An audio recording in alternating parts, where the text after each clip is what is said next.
We work with various companies, automotive MNCs, or Indian automobile companies, or maybe non-automobile companies, various companies. And they do enormous programs for training the people. So why so much training is required? I really find sometimes that there's a big gap. Suppose, Google it, what are those fires? Yes, devastated. Very true. And their economy was in worst situation, no money, no capital, and the condition was not as good as India, just after independence. And before independence, made in Japan was known as country making inferior quality goods. You know old Raj Kapoor's movie, Mera Juta Hai Japani. So what kind of shoe is shown? The sole is torn out. It shows that made in Japan is of inferior quality. That was the condition of Japan before World War II. But what happened in next 20 years is really a Japanese miracle. And how Japan transformed a country which is making high quality goods, and they are able to export it to United States and world. And now Japan is third largest economy in the world. US is the largest, second one is China, both are big countries, and Japan is less than 1/10 or maybe lesser than that of India. Such a small country but having more money than India. How that transformation happened without having much of a natural resource? If the country can transform, can't we transform a college? Can't we transform a village? Can't we transform a taluk or a district or a state? If the country itself can be transformed by some strategy, then what do we learn from that? And how can we use that strategy to transform and bring breakthrough improvement? This transformation, Japanese call it as TQM, Total Quality Management. When I say Total Quality Management, it is not about only quality. It is quality in all aspects of life. It is not just quality in manufacturing goods or products. It is quality of management of everything. And they realize unless we have that kind of quality, global market is not open for us. So if you want to really be successful in the global market, so quality of our products and services, that should be of that nature. That's very, very crucial. And that's what transformation happened. For such kind of transformation, one important word I want everyone to note down, that is called vision. Vision. What happens? You ask a person, where you want to go today? You say, I will go to SPM college. How will you go? I will go in this direction by taking auto rickshaw or by car or by bus. You will not catch bus going in the opposite direction, would you? Or will you sit in the bus and say, okay, drop me wherever you feel like? Will you say that? Definitely not. So we are very clear where we want to reach today. Where we need to reach in our life in next 5 years and 10 years. You ask people. They know about 1 month, 3 months, but if you ask where you want to reach in 5 years, not very clear. Then, very big. Now look at the companies which are very successful. They are successful because they have vision. It is very important that we must have vision. Japanese during crisis, they have only one vision. Entire Japan only moving in one direction. The vision was prosperity.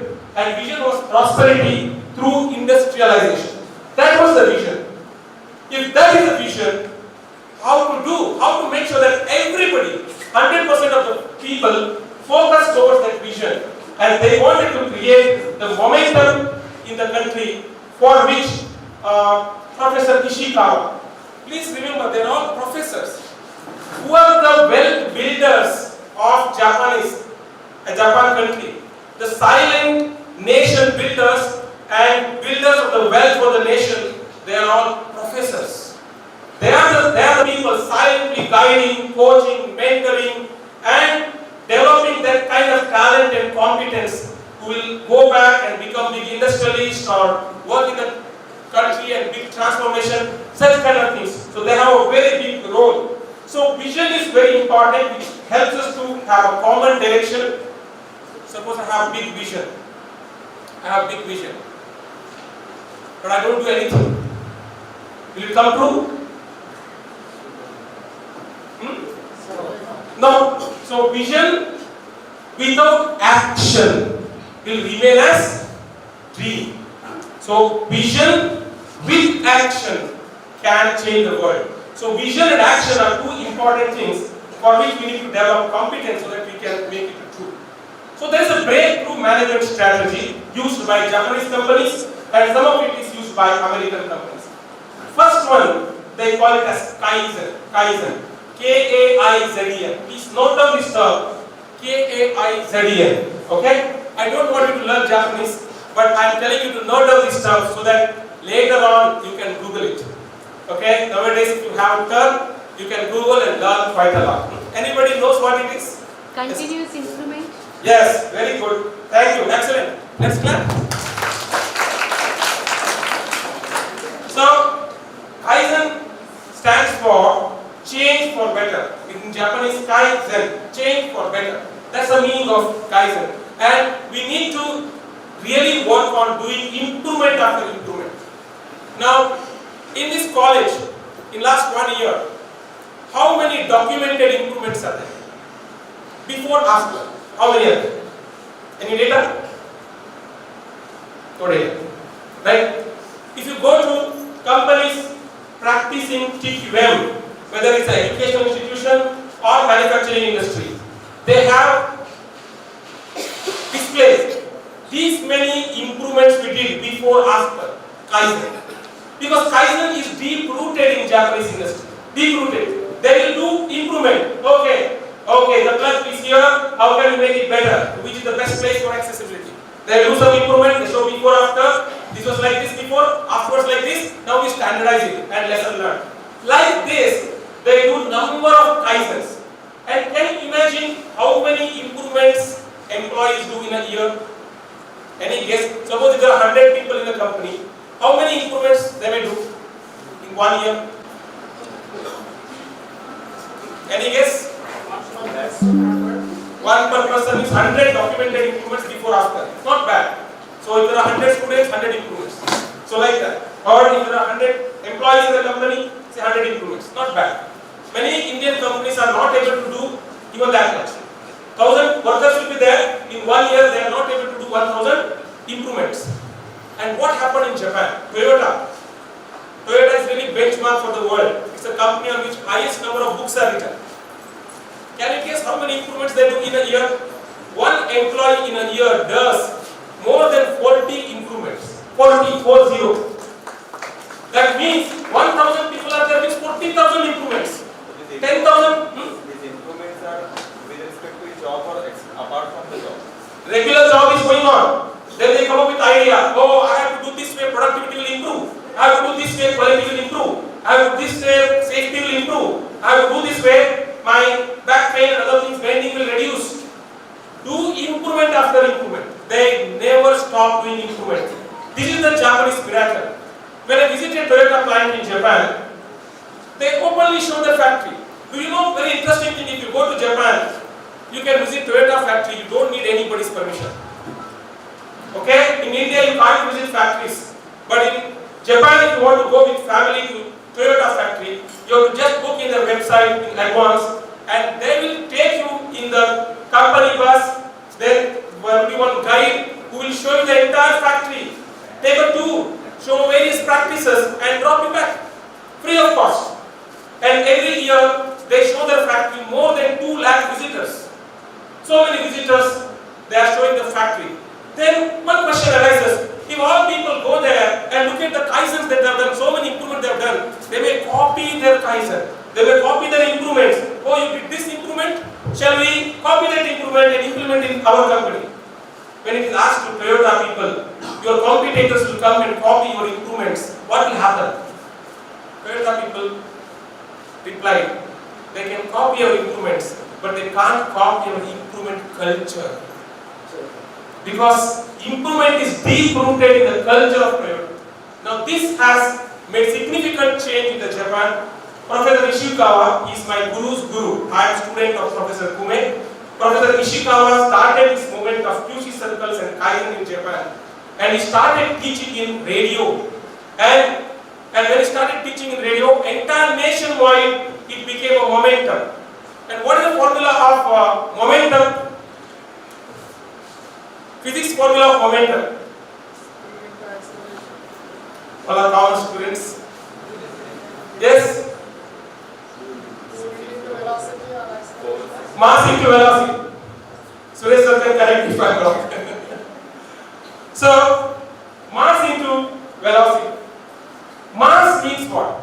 Mass means more number of people. Only if 10 people do improvement, mass is small. If 1,000 people do improvement, mass is large. Now, if you want to bring big improvement or breakthrough improvement, the strategy adopted by Japanese is using of mass movement.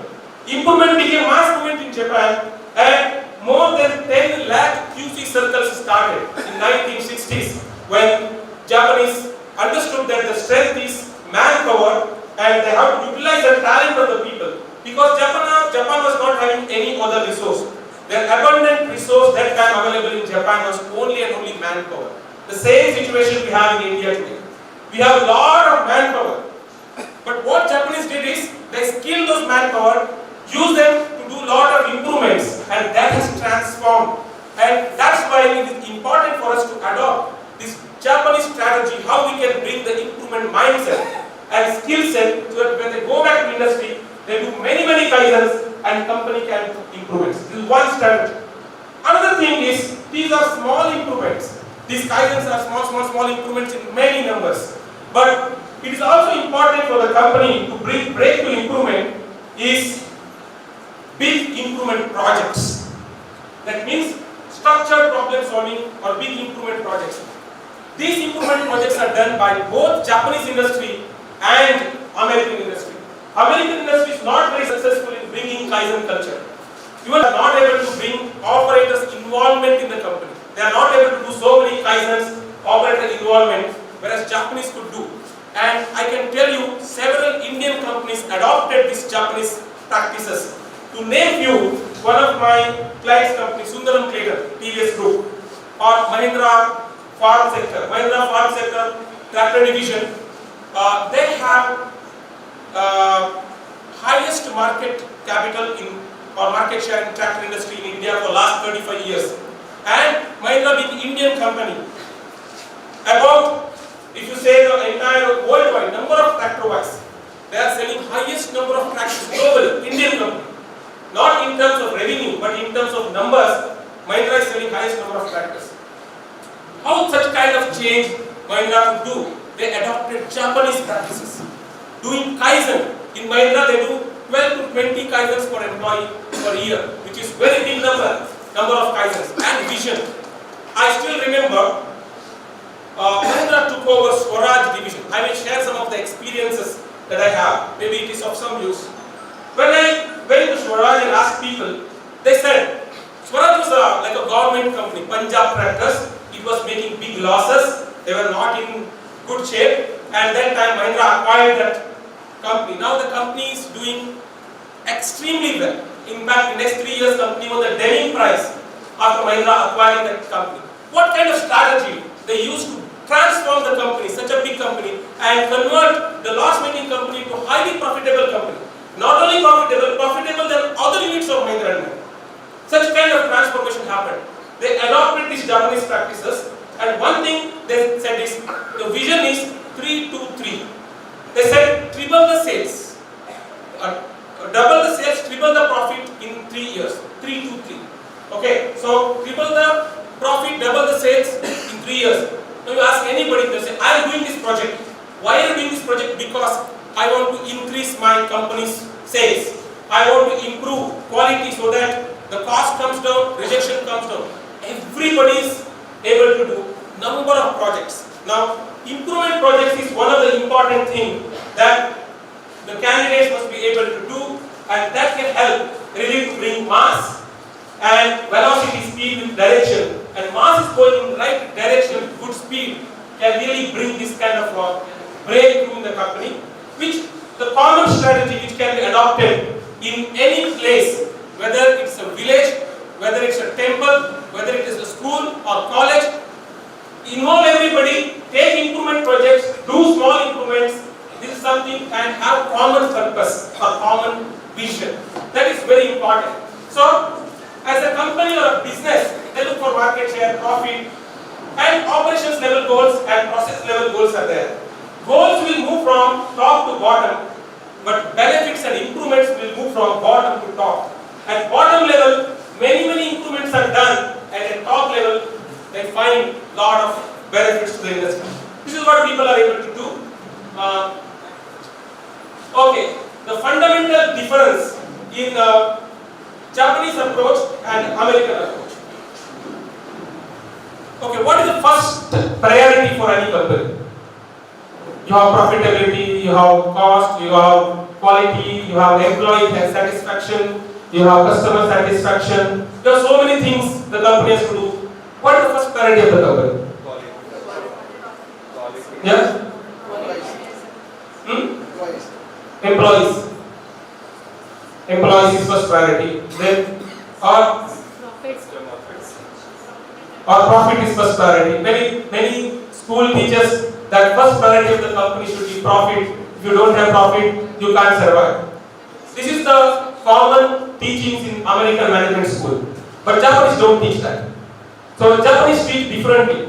Americans say that the goal of the company is profitability. That is most important. And our shareholders should earn more money by investing in the share of the company, and they should get benefited. Then only we are there. So they work only for that goal. And when the goal is not achieved, they throw of the employees. And you have seen many American companies sacking the employees. You heard it in news, right? Yes or no? Yes. Have you heard Toyota sack people? Even in the economic crisis? Never. You will not hear this from Japanese companies. There is a difference in the strategy. They say that first and foremost important thing for the company is customer. They say customer is at most important. First priority is customer. Because company gets profit or whatever they want to achieve, customer is paying. Who is paying? The salaries of the people in the company.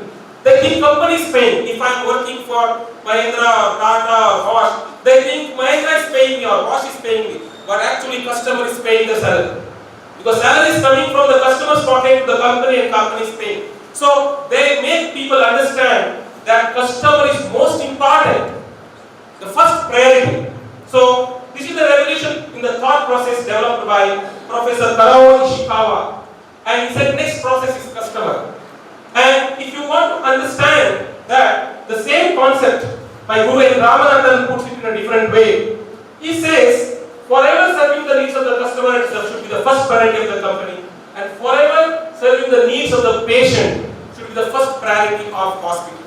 If hospital runs like a corporate and wants to make big profit, then what hospital will do? First priority is to make sure that you advise patient to do many unwanted tests, so that we earn more profit. But that shouldn't be the first priority of the hospital. First priority of the hospital should be what is best for the patient, not what is best for hospital. Similarly, if we put first priority for the students is serving the needs of the students, that is the first priority for institutions. And first priority for any kind of NGO, the beneficiaries, chosen beneficiaries should get benefit. Or first priority for the government, the citizens should be the first priority. And if we have and put that as the first priority, then what will happen? The way we work will change. I am into training and consulting.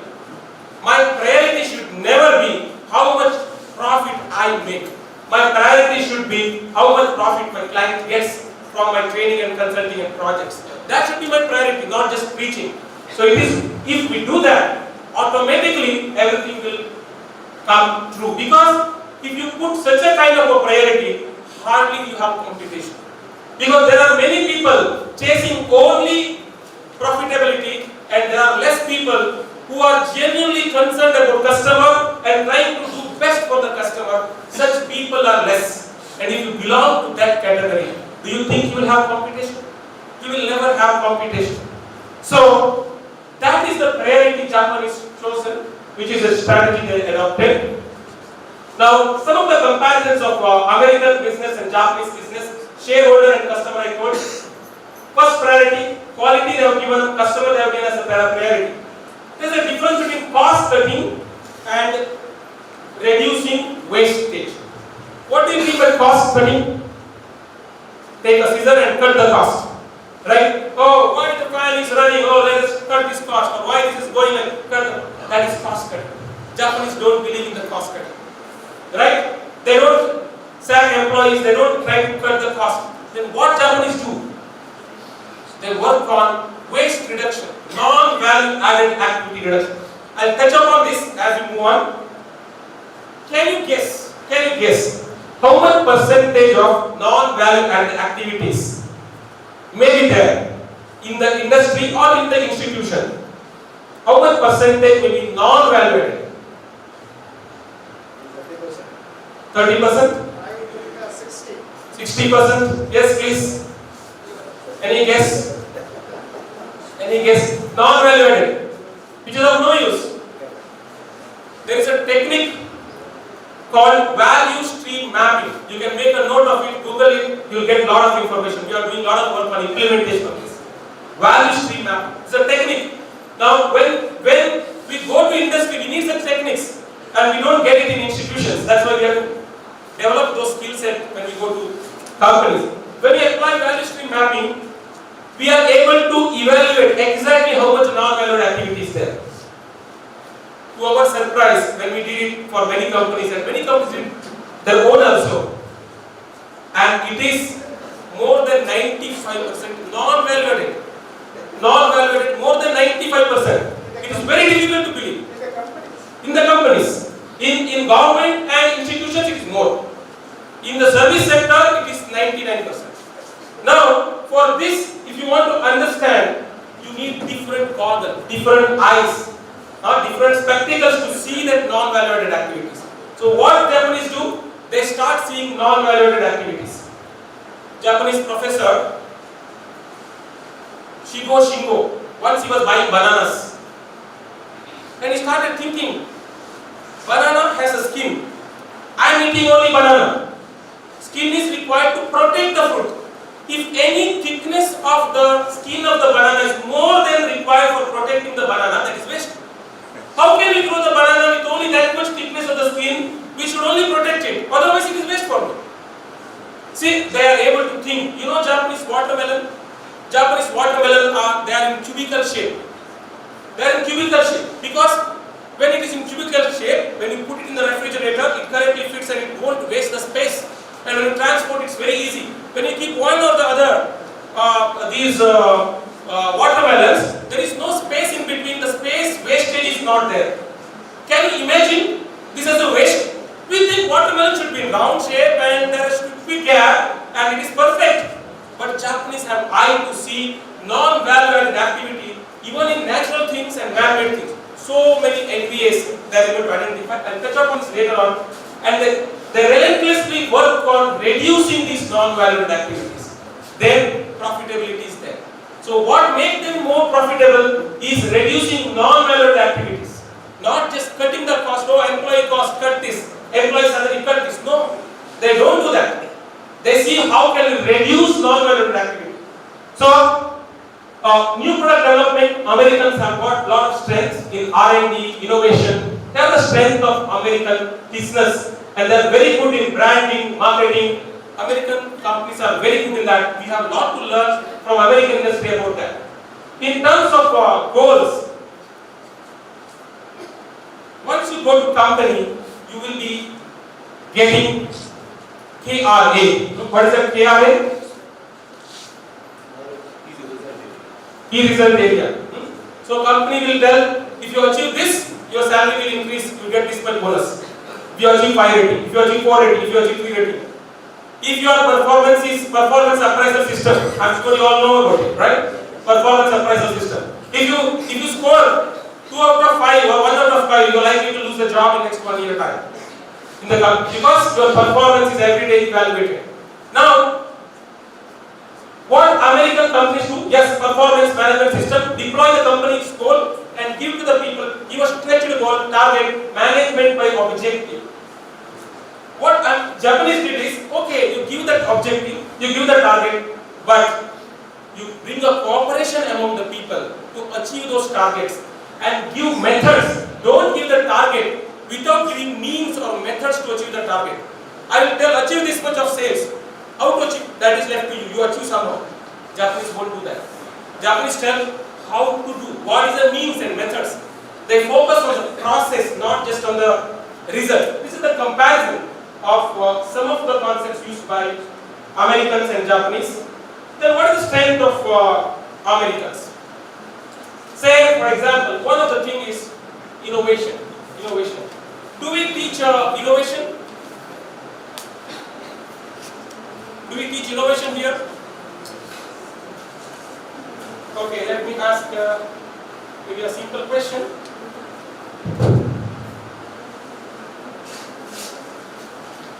Through projects they Then, realize. okay, let me draw something here, and I want you to guess the number. Okay? Shall I draw? Yeah. Okay, let us do this. Let me draw. What is the number? No number. Hmm? Roman number 10. No number. What is the number? Can Roman number. you have a rectangle with diagonals? It is 2. I will draw another number. Maybe let me draw another number.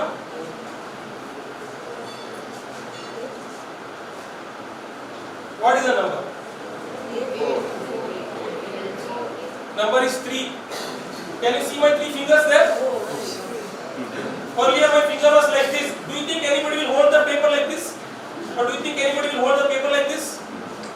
What happens is, we always look inside the box. Our mind is having various constraints.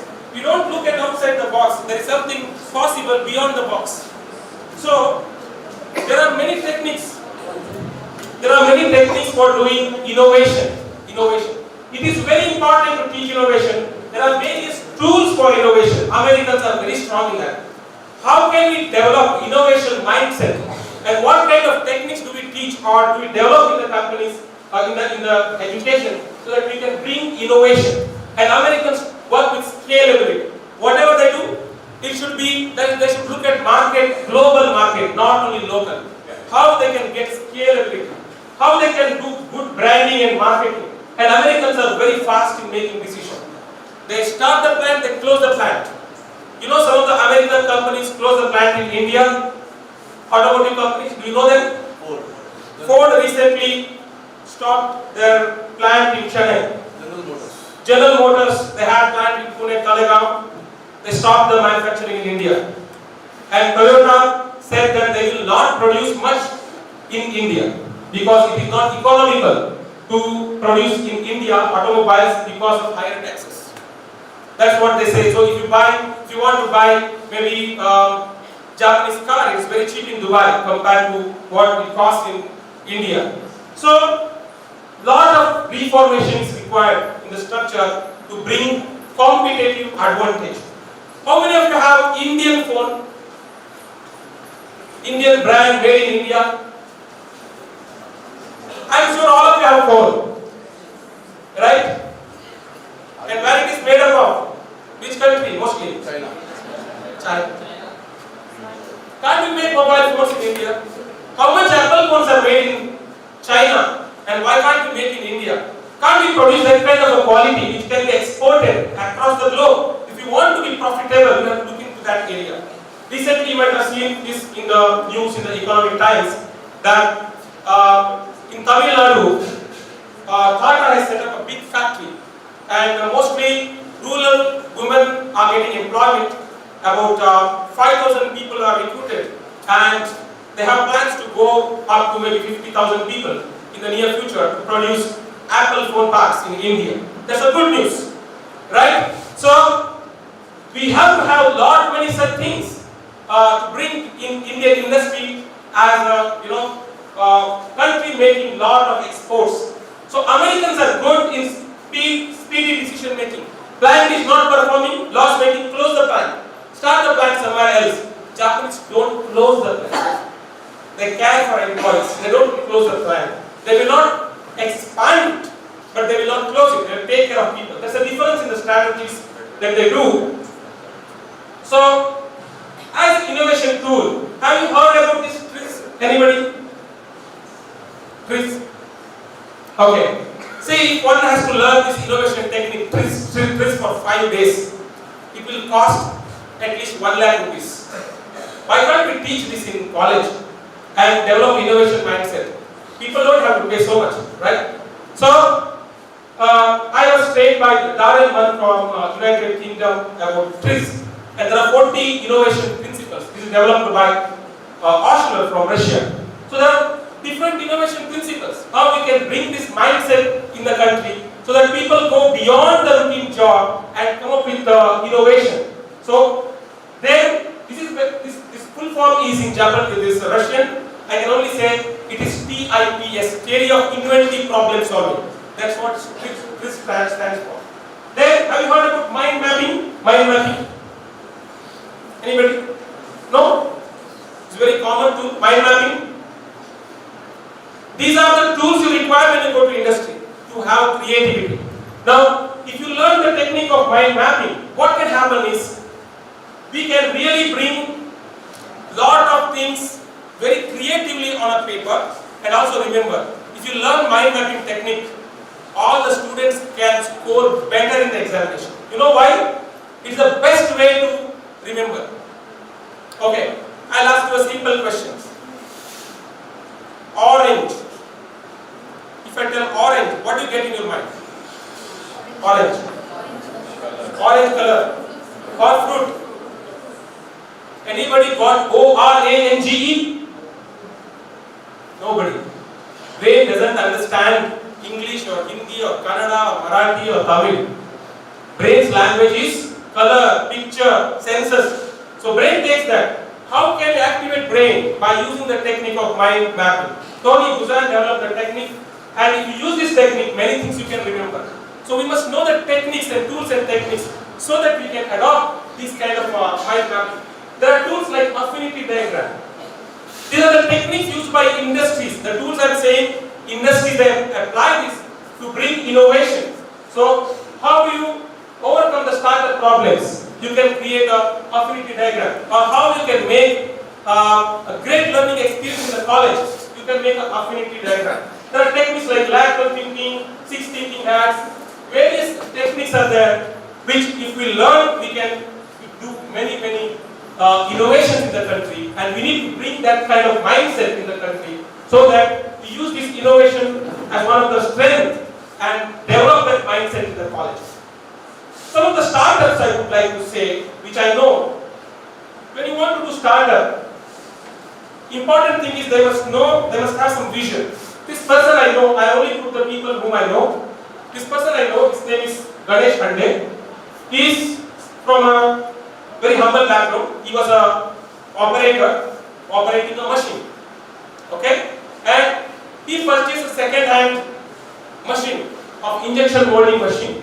And he had a plan to open the company. He started, and last 5 years I have been seeing he has gone turnover more than 50 crore. He is an operator, not highly qualified. But what he does is, he takes advices from the learned people.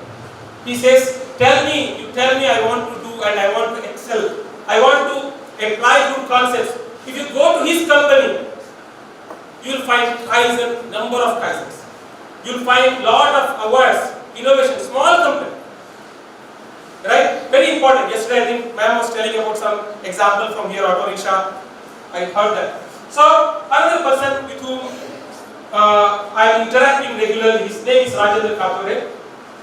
He has done his diploma, not highly qualified, but he has got many plants, more than 400 crore turnover, multiple plants.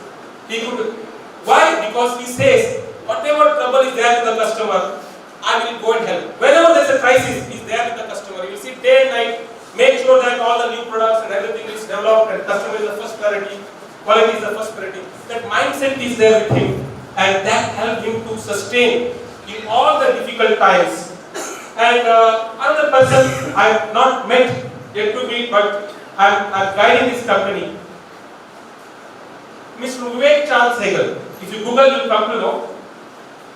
He is the person who was supplying wiring harness. In the car, there are a lot of wires, and they make wires and supply. He used to go in scooter and supply wires to Maruti Suzuki. And how big the company is now? 100 plus plants. It's a global company. It is Indian MNC. Even the quality competition, operators who are doing good kaizens, this company takes them abroad. Operators they take abroad, and they award the kaizens in the other country because that's a motivation. And this company has 7.6 billion US dollar turnover. See, the man with such a small startup has reached this level because of his visionary thought process. So we can think of many success stories of startup. At the same time, we have to be careful about its pros and cons. I will not go with this. I will skip because of the time. I will just show you some statistics of startup and few strategies. Whether to go for a job or do some startup. I was doing job till 2010, and last 12 years I have my own company. And if you take a job, risk is very low. And if you go to startup, of course risk is high. Of course risk and reward, there is always a relation.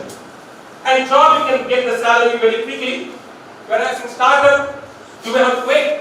Maybe first year, second year, one must have patience, because one may not be successful. And interestingly, many startup closes within 1 year time. Within 5 years time, many of the startup will be closed. Okay, you will see various reasons why. And look at the skill required. In job, you need technical skill and interpersonal skill. How do you deal with people? That is important. In startup, you definitely need financial skills, which you all are learning. That's important skill required. You need management skill, leadership skill, marketing skill, various other skill sets required if you are going to be entrepreneur. So, if you have plans to do entrepreneurship, one must look at what kind of skill set I have developed and focus on developing those skills as early as possible, within curriculum and beyond the curriculum. And that is very important. And there is a freedom in job to some extent. In startup, the freedom is relatively high because you are the decision maker, and joy of work is there in both, as long as you love that work, whether you are in the job or whether you are in your own company. Now, few key concepts. I'll go very quickly, and I want you to make a note of it. Number one, used in Japanese, is president of Toyota Motor, Akio Toyoda. Gemba. Have you heard this term, Gemba? Anybody? Looking for yourself. You are going there and looking Exactly. Thank you. Claps. All of you. Gemba is going to the actual place and seeing, not thinking what is there from here. You have to go there and see yourself from your own eyes. You can't say, okay, it may be like this, or I'll sit in the boardroom and discuss the strategy without going and seeing what is happening at ground level. So they say that one of the important things for the success is go and see your own with your own eyes. Toyota president, when he goes to the paint shop of the company, he rubs his shirt on the floor and checks, is it clean? He will not say, I am the president of the company. Why should I go? But he will go and see himself and verify the facts. That is the strategy used by them. So this is very common. Gemba is very common. Gemba, Gembutsu, Genjitsu. There are three things. Gemba is you go to the actual place. Gembutsu is see physical things over there. Look at each and every physical things. What are there? Okay, if I come to this hall, I have to come to Gemba. Start physical things. Okay, there is a cable hanging like this. There is one light here. There is one clock there. I have to look at all that. Then I am actually looking at all the physical items, listing them, and look for abnormalities. Look for opportunity for improvement. Automatically, you will collect facts, not opinion. Otherwise, I will say that, oh, the classroom is excellent. That's my opinion. But when I go and see myself and start observing one by one, I can look for many abnormalities. And you know one thing, if you are able to find abnormalities, you can do improvements. Finding abnormalities is very important. Japanese appreciate if you show the abnormality. They don't say, don't come with abnormality, come with improvement. No, first you show abnormality. Thank you. You have shown the abnormality. Let us do some kaizen. That is the approach they follow. So look for abnormalities. And if you want to do startup, look at what is the pain to the people. So that if you can look at the pain to the people and you can come up with some solution, innovative solution. So it is very important to go observe what are the challenges in and around us, what are the difficulties people are facing. That is the input for you to do startup. And if you find pain, then you will find the startup. Your startup goal should not be only I will earn money. How can I make others' job better? How can I create environment and situation which is good for other people? And if you do that, automatically you will be successful. Right? So I think I will not go to all the slides. I have already finished my time, but very quickly, I told you Japanese watermelon waste. So I will not go with all the waste. I will only tell you some of the waste. One of the waste that you can see is waiting. Do you experience this waste? Waiting. Waiting for the people meeting to start, lot of waiting. Somebody starting filling the water in the bucket. He starts the tap, standing there. What are they doing? I am filling water in the bucket, I am working. What I am doing actually? Watching water getting filled is not value added work. It is not value added. Watching is value added only for watchmen. So, that too not for watching this. Right? So, we must look at non-value added activities, various waiting, truck waiting, material waiting. You will find a lot of waiting going on in queue, and you find non-utilized human talent. People can come up with many ideas. Or unwanted transportation, long distance. You can see 7 meter distance here, and just reduce that 7 meters to 3 meters, 252 kilometer movement is reduced because so many times he has to move. See, 12 meter distance of moving this trolley reduced, and it says 436 kilometers a year. A small improvement, but when you multiply number of times, you can do benefits. Inventory is a waste. Motion, unwanted motion, bending, waste. So Kaizen, I already told this point. Understanding customer requirement is another important point. If you want to really bring a breakthrough improvement, I will not go through all of them. This is very important concept which I will cover, and then maybe we will go to the closing. I have a question for all of you.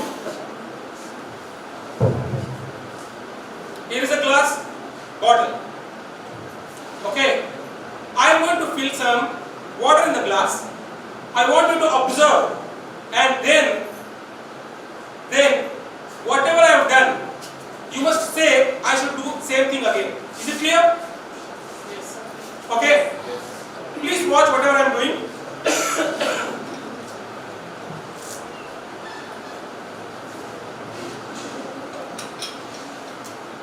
Job is done. Who will tell now? I will follow the same thing, whatever you say. You want to see again? Yeah. Okay, watch once again.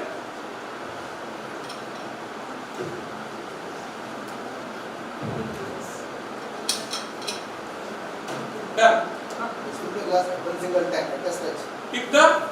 Fill the glass at one after, do the right thing first time. No. What should I do? I am the person. Please instruct so that I can follow that. Pick up the bottle. Pick up the bottle. Okay, then. Don't lift the glass. Huh? Don't lift the glass. Open the. Open the cap. Open the cap. Pick up the bottle and open the cap. No. Pour the water. Pour the water from the bottle. No. Already my hand is wet now. I followed whatever you said. There are defects now. So you assume that I have some common sense. Right? Now, what is the strength of Japanese is they standardize every movement. The moment they write pick up, they will say how to pick up. They'll say right hand, hold in the center of the bottle, vertically up. They will tell each and every job how to do, not just what to do. This is the standardization.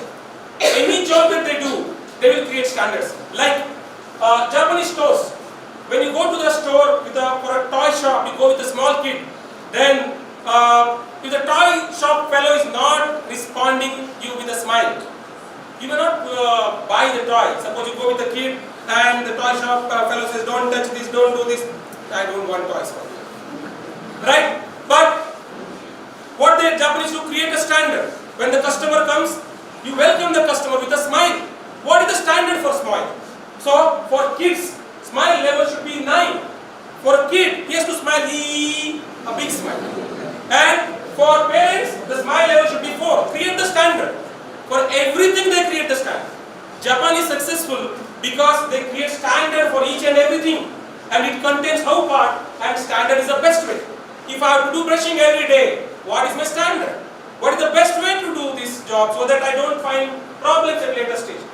Now here is an example of standard, how they fold the shirt.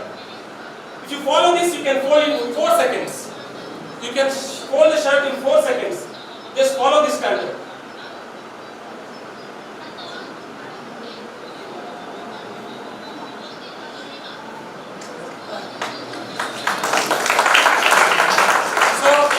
Standardization is very important to achieve consistency in quality, productivity. This is what Japanese follow. I think this is good enough. I have some more points, but I think this is good enough. I hope you got some takeaways which we can apply in day to day.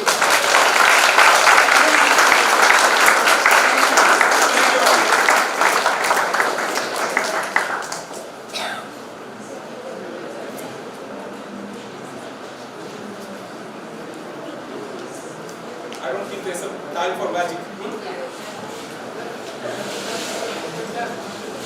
Any question, please? Yes, please. We spoke about the exam systems.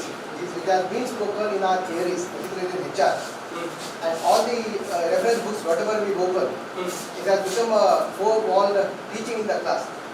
And it's not coming to the fact, including the institutions as well as the organizations. So my question is, who has to bear the gap? For example, let me quote an example, nothing against the institutions.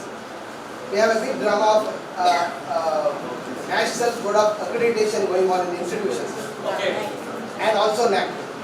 Of course, particularly as compared to NAC, NBA particularly, I have experienced the pain of it and I have burnt the fingers. Instruction is given, the principal or the due respect, I am not talking anything against the authorities. The instructions are given. And at the end of the day, the guy prepares SSR or mini standardized, and after preparing, the authority says this is not okay. Exactly, the process is not explained. What is to be done only is told, how it is to be done is not to be told. So in order to incorporate these standardized material, these standardization processes, can we do something in Indian standards, in Indian institutions and organizations? Wonderfully, it is done in Indian companies. Many good companies are there. One of the best company I have seen is Bosch. L&T also. Bosch is one of the best company. Amazing standards. Amazing standards. Which color to paint, what should be the size of the chair, where the chair should be kept. If I go to training hall, where to hang the coat, they have a standard for that. Okay. So there are standards in some of the good companies. Look at the TVS companies. Amazing standards. TVS has done standardization in a village. They have done standardization in a temple. So they have done standardization and SOPs very clearly mentioned in so many places. And it is very much possible. But yes, somebody should take an initiative that we want to do Kaizen culture, improvement culture, give some knowledge to the people how it can be done and demonstrate. The best way that I have seen for implementation of Kaizen is called Kaizen Bliss. What is this Kaizen Bliss is? To take up say 3 days time or 4 days time. Nothing doing these 4 days, let us do only Kaizen and Kaizen and Kaizen. Everybody is doing, not just saying, only maybe 2 hours presentation. Remaining time doing Kaizen. Recently we did this Kaizen Bliss in one of the companies in Pune. About 35 lakh they saved in 3 days time. Just by doing Kaizen, going to the floor and implementing Kaizen one after the other. So if you declare 3 days, college is declaring Kaizen days. And what to do? Develop various Kaizen, do improvement after improvement. It will happen. Then slowly people will start thinking. So there are methods to execute. So once we learn, we can execute. That is definitely possible. Thank you. Thank you for the question.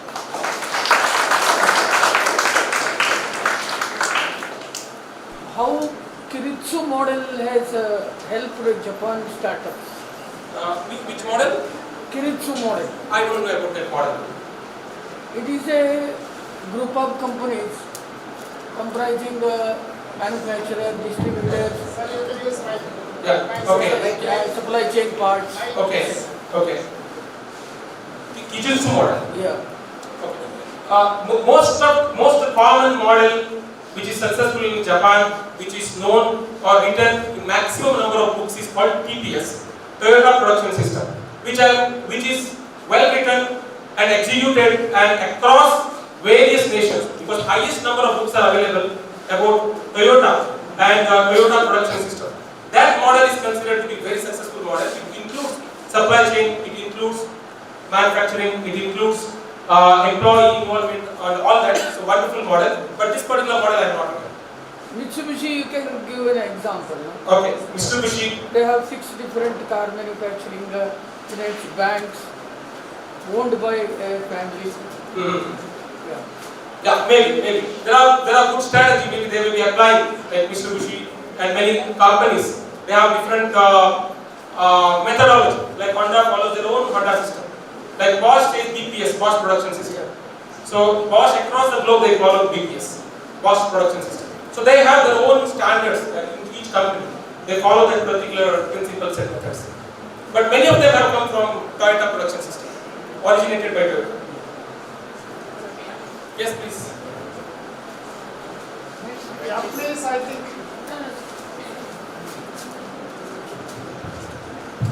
Japanese are credited more with reverse engineering rather than innovations. Now, we are speaking so many things about the improvements.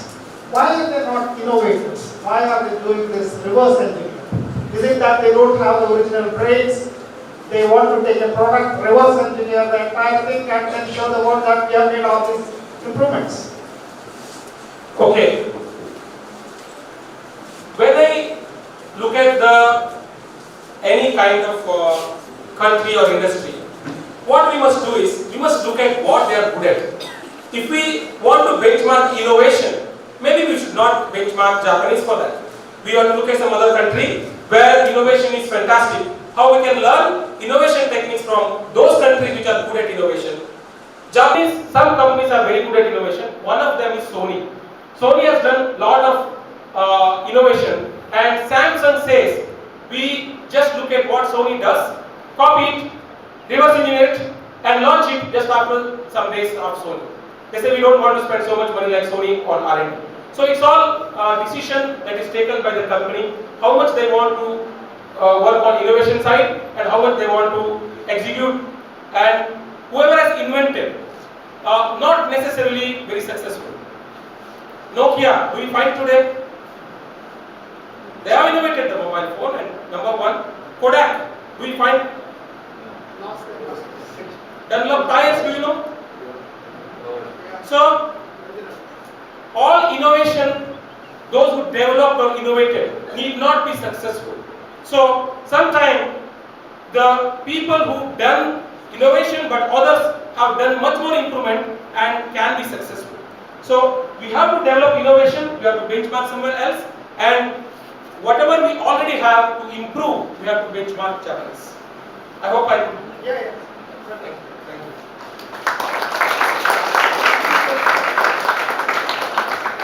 Thank you, sir, for the insightful presentation and giving the message, knowledge gives joy and upgrading of knowledge is very important. And in order to have a good result, we should have both skill and will. And it was really a wonderful presentation, sir. And I hope most of us were involved and did not want to miss even a single point. Thank you, sir.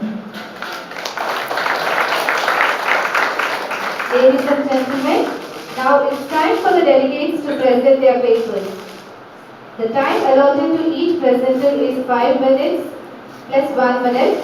A warning bell will be ring after completion of 5 minutes, and I request you to conclude your presentation in the next 1 minute.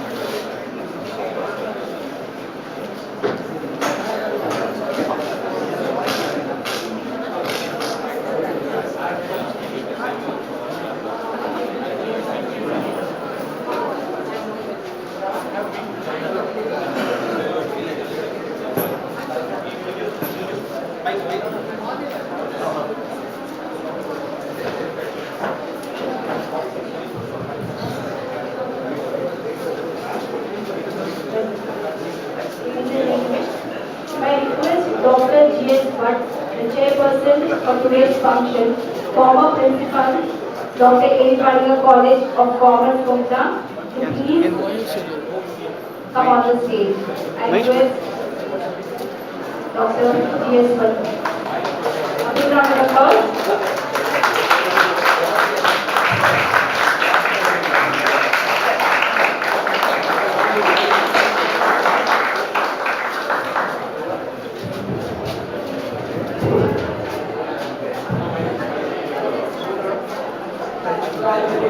Thanks for the presentation by the delegates. Delegates are expected to finish their presentation within the allotted time. I will remind the time 1 minute before.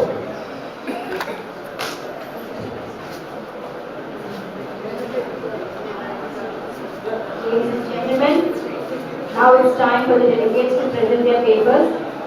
May I request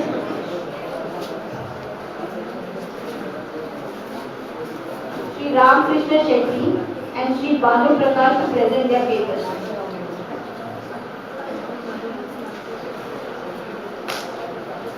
Sri Ramakrishna Shetty and Sri Bhanu Prakash.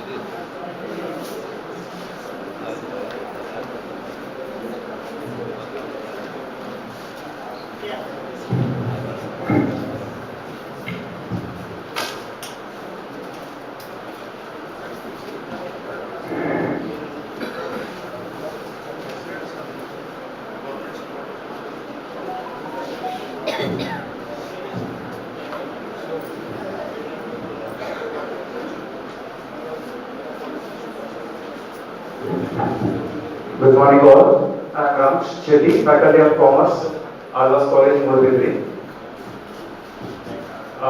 We, along with my colleague Bhanu Prakash, prepared a research paper with the title "A Study on Occupational Stress Among Faculty Members of Degree College under Bangalore University."